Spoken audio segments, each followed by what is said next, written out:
Welcome back everyone, thank you for joining me for another episode of the Coffee Break Show. I'm your host Quang Chu, and in today's episode we'll be discussing some common mistakes when it comes to content creation and how it's not always the gear that makes the content. And I want to state this now, all of this is coming from my personal experience as well as things that I picked up along the way. So hopefully you all find this interesting and helpful. So let's not waste more time, let's roll the intro.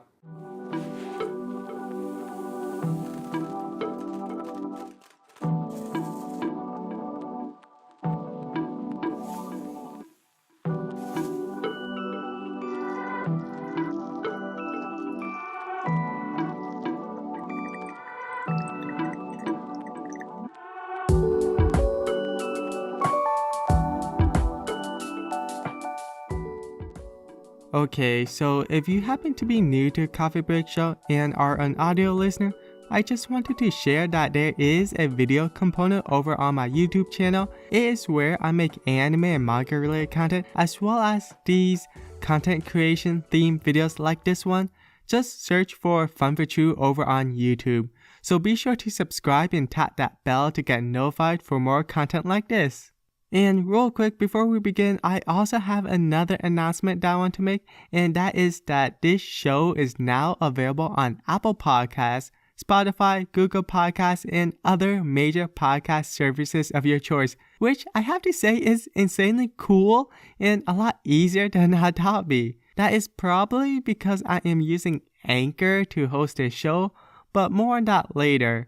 Okay, enough the plugs, and let's get on with the show. So the first topic of the show that I want to talk about today are the common mistakes when it comes to content creation. And I'll be honest, I've personally made these mistakes myself and learned a great deal about them. Now, this isn't going to be a show where I tell you what you're doing wrong or what you should be doing. I just want to have an open discussion on why we make these mistakes and what are the thought process behind them, if that makes sense. Now, I also know that I'm not a big name content creator or filmmaker, and I don't have millions of views or subscribers, so take what I say with a grain of salt. However, I do think that's okay because I am at a lower level. I feel like what I'll say will be a bit more relatable to those who are just starting out, and what I'll be sharing is relatively recent and you've probably experienced the same thing actually. So the first common mistake that I think a lot of people make is that they think it's all about the gear and the camera they use to record. Now this is kinda true to a degree, however, that doesn't mean you need to limit yourself to cheaper stuff as well. There is a balance. To be honest, I think I made a lot of regrettable purchases because of this. Sure, it's great to record with a nice DSLR, but it's not all that necessary, especially for YouTube. What I'm saying is that just don't go out and buy a $700 or $1,000 camera, but also don't just buy a bunch of cheap entry-level gear all at the same time.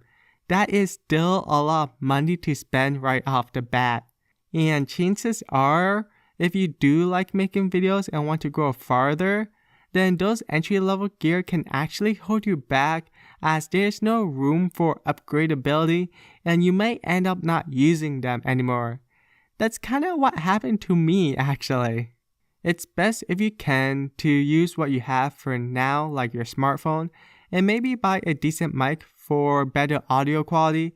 I know there are a lot of caveats to this and they do sound a little contradictory to one another, but hopefully what I say will make sense in the end.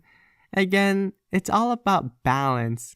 Generally, if you're doing mostly vlogs or floating headshots, any modern smartphone will work.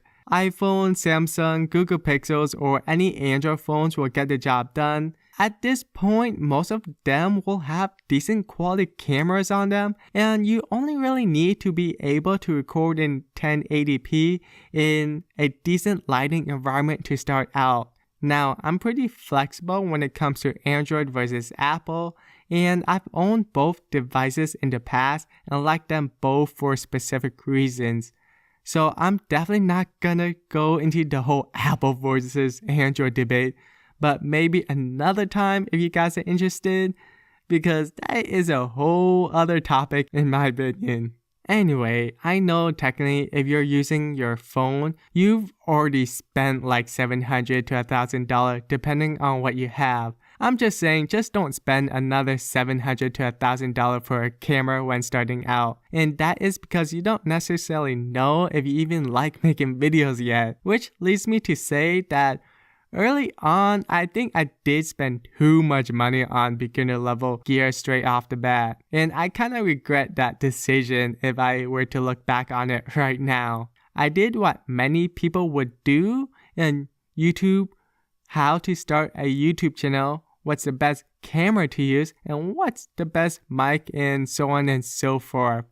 And when I realized, damn, I couldn't afford a Canon 80D or a Pro mic, that I end up just searching what's the best gear for beginners. And what generally comes up are stuff like the Blue Snowball Ice, Zoom H1, the Logitech webcam, and anything along those lines. Which, I'll be honest, I bought all of these and don't really use them anymore. Now, I'm not saying that they suck. They are good products to use when starting out, but they do have their own limitations. Sure, I used them in my earlier videos, but I end up just selling it off because I didn't really use them as much as I thought I would. And when you sell stuff, you generally take a loss on them, unfortunately. Currently, right now, I'm using the Panasonic G7, which can record in 4K, and I invested in a nice wide-angle lens and shotgun mic. But it did take me some time to build up to it, but more on that a little later. First, I just want to go into some quick details on the entry-level gear that I bought in the past and why I don't use them anymore and generally have sold them off by now. It's not to say that these items are bad and maybe they'll work for you, but for me, I have my own reasons and here are what there are right now. Okay, first let's just talk about some basic camera gear and some editing techniques briefly. Now, one of the first main camera I used early on was the very popular Logitech C920 webcam. It is still good for some game streaming and recording close-ups of your face. It is also good for video podcasting as well.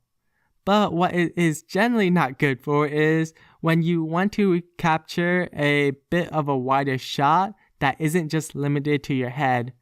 Color-wise, it wasn't so great and the picture quality was a little washed out. Plus, with the video compression, you couldn't really do smooth B-roll or any other type of shots with it. I guess you wouldn't use a webcam for those more videography and cinematic type stuff anyway. Still, if you were just looking to film yourself and then later want to experiment with other type of shots, you may have to buy another camera. Now, I still have it because maybe I'll do some basic streaming stuff someday or use it for Skype calls or something along those lines. Also, at some point, I did pick up a basic Sony point and shoot along the way and used that for some time. I think I bought it from a second-hand store and later sold it on eBay for a $20 profit actually. It was good, but eventually I just wanted something more. Now, when I first started YouTube, I used a Samsung Galaxy S3. Sure, compared to today's cameras, it doesn't even compete, but it was passable at the time, and with the right color grading and color correction, it didn't look half bad. Though I did make another mistake by trying to color grade and color correct on a poorly calibrated laptop screen at the time, because that was what I had. I didn't really know what I was doing, so my very early videos did come out a little overly saturated and the colors went a bit overboard. You can look at it over on my YouTube channel and watch that, I guess. I warn you, those are like very beginner level gear and I was still learning at times, so cut me some slack. When you first try editing your footage, don't try to make your videos look cinematic right off the bat. Not until you get more experience. I highly recommend doing that. Maybe just stick to the basics like fixing the brightness and contrast. Just don't go too overboard and just do the first thing that you YouTube online. In a future episode, I'll make another podcast episode about editing, what software I use, and the color grading and color correcting techniques that I do. But for now, just stick to simple stuff and try to plan out your content the best you can. I think that's the most important takeaway from all of this. If you spend more time just focusing on the quality of the content by scripting and planning out your videos, I can guarantee your videos will become 10 times better than trying to record a video on a nice DSLR unscripted.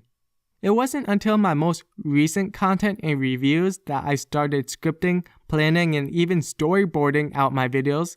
Lately, at least in my opinion, my review videos and even my unboxing videos have turned out more concise and on topic with better pacing. And that's all because I scripted and storyboarded my content out. Now, I can go on and on about cameras, but I want to cover some audio stuff as well in this podcast episode. So if you want more content about cameras, editing software, and editing techniques, let me know in the comments down below if you're viewing this episode over on YouTube, or hit me up on Twitter at FunVichu and use the hashtag #TheCoffeeBreakShow or hashtag TCBS, I guess, if you run out of characters. Now, before we move on to the next topic of the show, here is a quick plug from today's sponsor of the Coffee Break Show, and that is Anchor, to which that is what I'm actually using right now. Hey guys, it's Quang here, and I just want to take a brief moment to tell you guys about Anchor. What is Anchor, you might ask? Well, let me tell you, Anchor makes it super easy to host and distribute your podcast. No extra gear is needed. You can podcast straight from your phone via the app. Their creation tools allows you to record and edit your podcast from anywhere, yet still sounding super clear. And if you happen to have the gear, you can still use Anchor to host and upload your podcast straight from your computer, and that is actually what I'm using right now. Anchor gives you everything you need in one place for free. Yes, for free, there's no catch. You can still own your content, which is really cool. You can learn more by just searching their terms and services, as well as there is an open interview they did with the Vergecast. Anyway, they will create a custom RSS feed and distribute your podcast to all major podcast services like Spotify, Apple Podcasts, Google Podcasts, Overcast, and many more. Not only that, you can easily make money from your podcast with no minimum listenership. You can download the Anchor app or go to anchor.fm to get started. Links will be down below in the description or in the keynotes. Okay, we're back. Hopefully that ad wasn't too bad. I wasn't sure if I want to do that, but let's just do it for the experience, I guess. Just let me know if you guys hate hearing ads or something, and I'll try to think a better way to transition, or maybe just take ads out of it in general. Anyway, let's get back to what I was talking about earlier, and that is audio. I just want to spend a brief moment talking about that real quick. I know that many creators will say that the general public can tolerate bad videos. However, what the viewer can't tolerate is poor audio quality, and that people will generally click away almost instantly if they hear a bad sounding video, or at least something to that degree. And I actually wholeheartedly agree with this statement, and that's probably why I spent more money on microphones than I should have. Okay, the first external microphone I bought and actually did make an old review video about was actually the Blue Snowball Ice. It is definitely better than what is on your camera or phone, but you have to speak pretty close to it. It picks up a lot of mouth noises. I mean, you can set up so that you can speak like 2 or 3 feet away from it, but it doesn't really catch the full range of your voice in my opinion. It is still a very popular beginner's mic for game streaming, however, it just picks up a lot of reverbs and you just don't get the same noise isolation that you would generally get from a dynamic microphone. It is, however, just $30 to $40 though, and it might work for you for now. It is just limited to a USB connection and what you can do with it in the end. I did end up selling mine and eventually upgraded to a better microphone. Now I know I'm not going into too much detail, but you can search for full reviews on YouTube, and I actually recommend the Podcasters channel for all your microphone needs. It is an amazing YouTube channel that does a bunch of microphone reviews and testing and gives you a lot of great information. But for now, these are just the general stuff that I experienced and why I find myself not using it anymore. Okay, another audio gear that I bought was a used Zoom H1. I actually bought it on eBay for a decent price. I think I only spent around $50 or so, and for a new Zoom H1, it is, I think, going for $100. Now, the Zoom H1 is a good audio recorder. It's portable and the sound quality is pretty good. You can even add a lav mic or add a windscreen to it and use it as an interview microphone as well.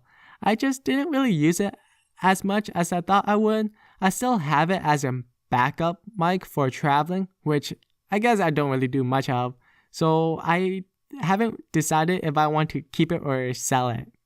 Another mic that I actually bought and used a great deal of was the Audio-Technica AT2100. It is a USB dynamic microphone, but it had the capability of connecting a XLR cable to it.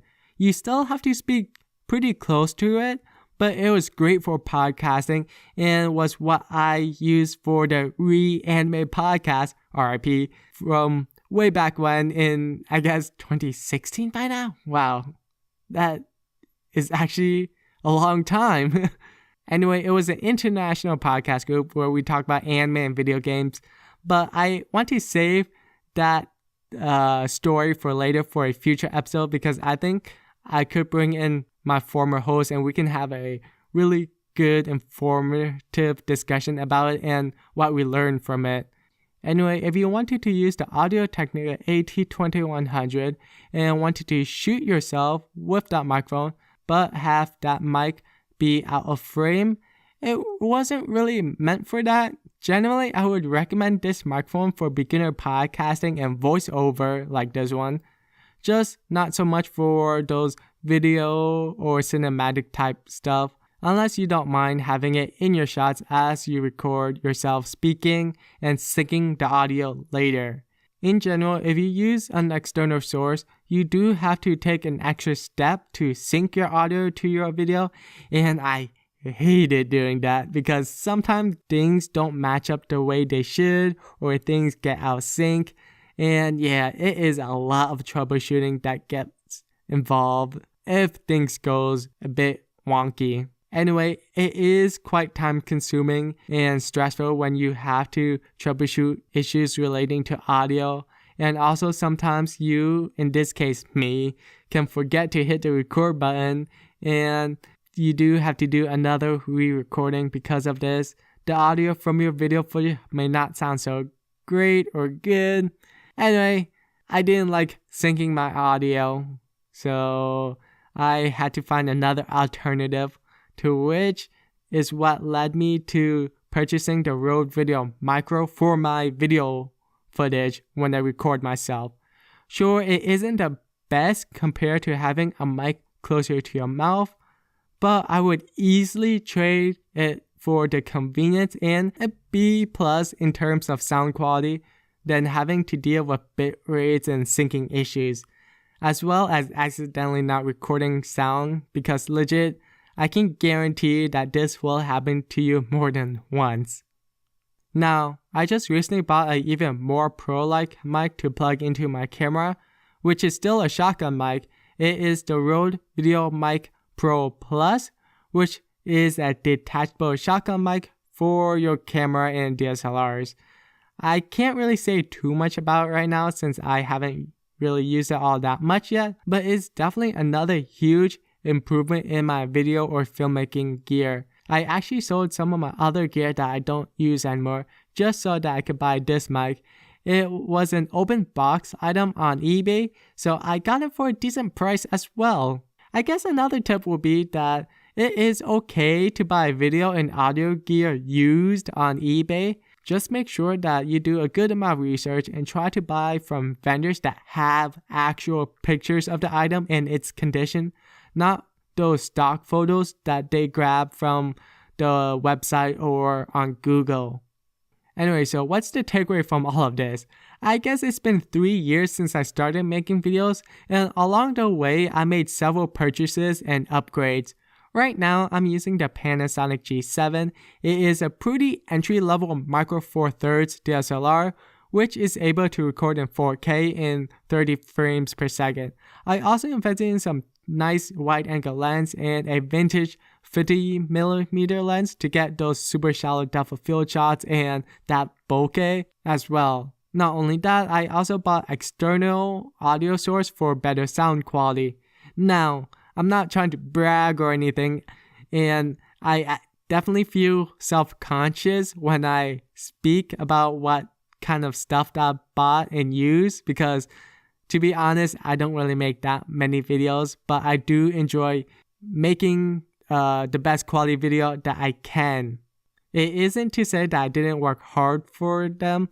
It did take me some time to save up all of this, and I do work a full-time job, which is super unrelated to filmmaking or making videos or producing.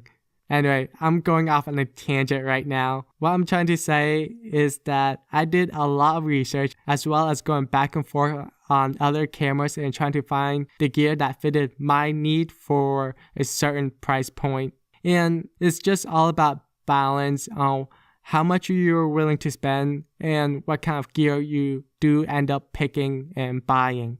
But if I were to do this all over again, I will say that I wish I didn't spend so much money early on those entry-level gear that I mentioned earlier, because in the end, I just ended up selling them off at a loss just so I can buy the stuff that I eventually wanted. Maybe I would have just stuck to using my iPhone 7 that I upgraded after my Galaxy S3 and connected a Rode Video Mic Micro to go with it that I got later, and I think that would have been passable at the time and would have saved me a lot more money in the long run. So I think that's it for this episode. I think we went for a good amount of time talking about the mistakes when making YouTube videos or any content creation type stuff. I hope you enjoyed this week's episode of the Coffee Break Show. So if you like this podcast, please give it an awesome review over on Apple Podcasts, Google Podcasts, Spotify, and other podcast services of your choice. But also check out the Anchor app. I am using Anchor to host this show, and it is how I'm able to make this show happen and available to you guys, the listeners. I want to make this podcast a bi-weekly thing, so your support will be greatly appreciated. And if you're watching the video version over on my YouTube channel, youtube.com/funforchu, like this video if you liked it, leave a comment on what you want to see me talk about next, subscribe and tap that bell to stay updated, and if you're interested, please check out my website, funforchu.com, and my Patreon for some extra content and merch. All the links will be down below in the description. That would be greatly appreciated. As always, you can catch me on all the social media. I'm at funforchu, and I'll catch you guys in the next one. Bye. I hope you don't hear that because my stomach was growling.